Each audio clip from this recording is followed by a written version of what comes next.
looking, three, got it!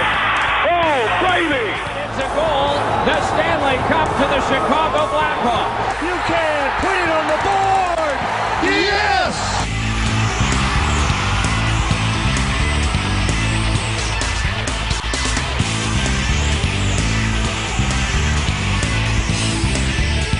Good afternoon and welcome to this edition of the Sports Zone. I'm Dan Vasco alongside Joe Brand, Brett Edwards, and Zach Howard. Well, this weekend was the NFL Draft, and one ISU football player heard his name called. Others heard their phones ringing and signed with NFL teams after the draft was over. Some will be going to their hometown rival. The Sports Zone Christian Stoinev is live from Hancock Stadium with more. Well, thanks, guys. We are here outside of Hancock Stadium, which is under construction right now, but it's been the building block for many ISU athletes, including the 5 Redbirds who are on their way to the NFL. And Mike, you were lucky enough to sit down with one of those Redbirds earlier this morning. Yeah, Christian, I was. I had the opportunity to speak with Nate Palmer this morning, who is one of 3 ISU players taking their talents up north to beautiful Green Bay, Wisconsin, switching out the red and white uniforms for the green and gold. When scouts of the Bears, Packers, Bengals, and Buccaneers were at Illinois State's Pro Day in March, some players left a lasting impression. Of the 254 athletes who were given a shot in this past weekend's NFL Draft, one was the first from Illinois State since 2007, that being Nate Palmer, who was picked in the 6th round by the Green Bay Packers. Growing up a Bears fan, the Chicago native will put all that behind him now and attempt to bring more Lombardi trophies to Titletown. Palmer was about to take a nap on the Saturday his name was called and was awfully glad he stayed awake.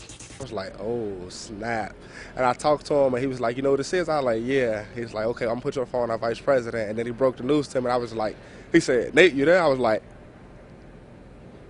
yeah, I'm sorry, I was speechless for a second.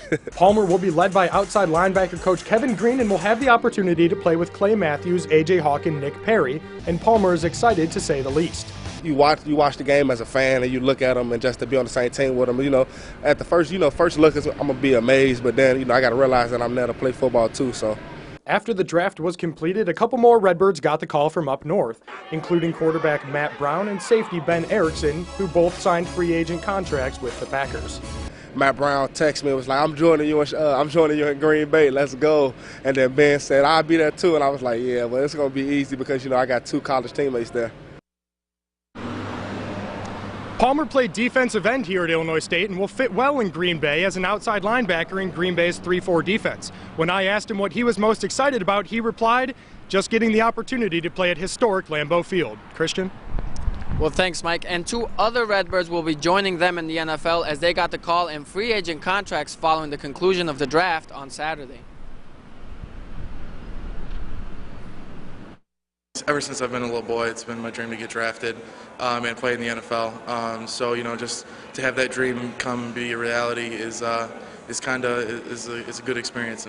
Zimmer's dreams will take him to Florida next month, where he'll be in camp with the Jacksonville Jaguars. The linebacker was working out at Redbird Arena last week, and so was receiver Tyrone Walker, who did not get a call. What's it been like for you guys as a group to progress and see your teammates who might have a chance to play at the next level too? How excited are you for them? Oh, I'm very excited. I mean, it's just been really competitive because we all have a shot, so you want to do it for them, and you also want to see them do it. So.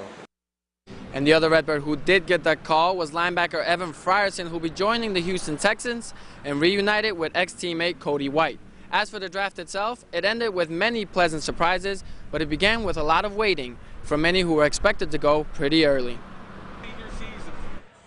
Waiting and waiting and more waiting is what day 1 of the NFL Draft involved for highly profiled athletes like Geno Smith, Manti Te'o, and Matt Barkley. While they were waiting, teams were picking, and no one picked more than the Minnesota Vikings did on day 1. They had 2 first-round draft picks and traded for a third, becoming the first team to have 3 picks in round 1 since 2001. The Bears picked offensive lineman Kyle Long with the 20th pick to help protect Jay Cutler, and with the 5th pick, the Lions selected a defensive end from BYU. The Packers took defensive end Detone Jones in round 1, and after the Ravens selected safety Matt Elam from Florida, day 1 of the NFL Draft was a wrap. When day 2 rolled around, some of those names that had to go through the grueling wait of day 1 were finally hearing their names being called. San Diego Chargers proudly select Manti Te'o, linebacker, Notre Dame. The New York Jets select Geno Smith. One Matt Barkley, though, who some had going in the first round, had to wait until day 3, but not for too long, as the Philadelphia Eagles took Barkley with the first pick on the 3rd day of the draft.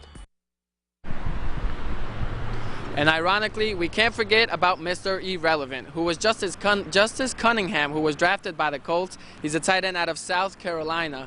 And perhaps the biggest news of draft day was how far Geno Smith dropped to 39th to the New York Jets, making that carousel even more complicated. But guys, Tim Tebow was released today, maybe calming things down in New York. So until he picks where he's going, maybe the Bears, maybe the Jaguars, it's all up for discussion. Guys, back to you.